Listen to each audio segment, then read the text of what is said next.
muito. Eu tive o privilégio de ir em São Paulo esses dias para trás, e lá eu fui numa comunidade coreana, cristã lá, pentecostal. E lá eu então aprendi algumas coisas a respeito da fé cristã, da fé verdadeira. Me despertou para aprofundar mais. E aí eu me encontrei no livro de João, capítulo 1 João 5 e 4. Todo aquele que é nascido de Deus vence o mundo. E esta é a vitória que vence o mundo, a nossa fé. Quem entendeu, diga glória. Veja bem, estamos fazendo um documentário, irmão, sobre a fé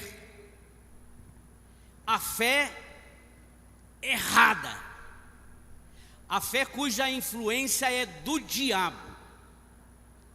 Me encontrei na China um templo que abriga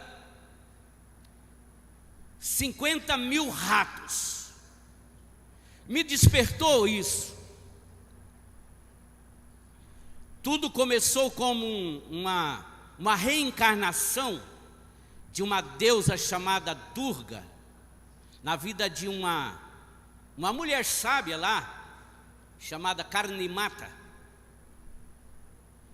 E depois o filho dela faleceu e ela ficou muito desesperada.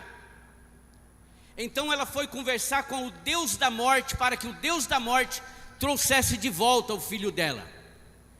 Mas aí, depois de muita negociação, como ele não tinha condição de fazer isso, ele falou: olha, eu vou fazer o seu filho voltar através de um rato.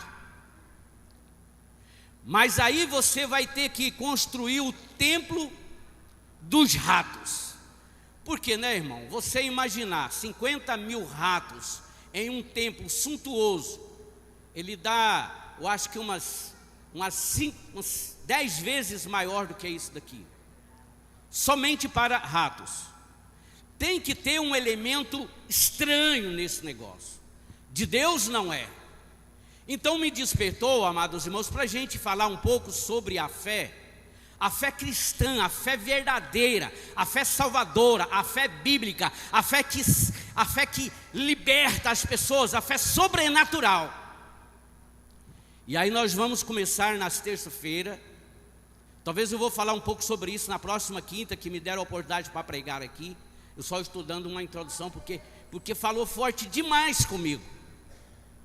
E este é só o começo, irmão, de o desencadeamento de um ritualismo demoníaco que as pessoas fazem pensando que estão agradando a Deus, mas na verdade estão seguindo o diabo.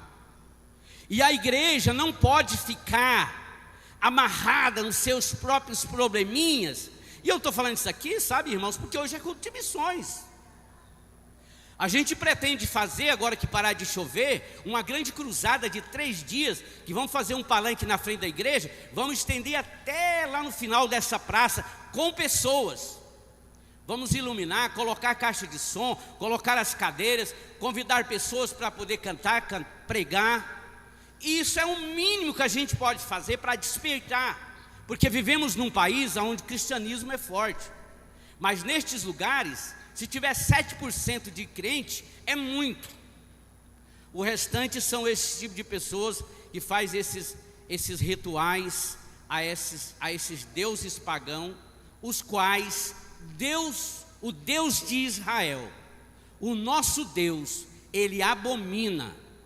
Por isso que o Senhor Jesus um dia ele disse para os religiosos: olha, vocês estão engolindo um camelo e estão coando um mosquito. E não é de admirar que nesses dias de hoje ainda acontecem essas coisas. Ficamos aqui o tempo todo coando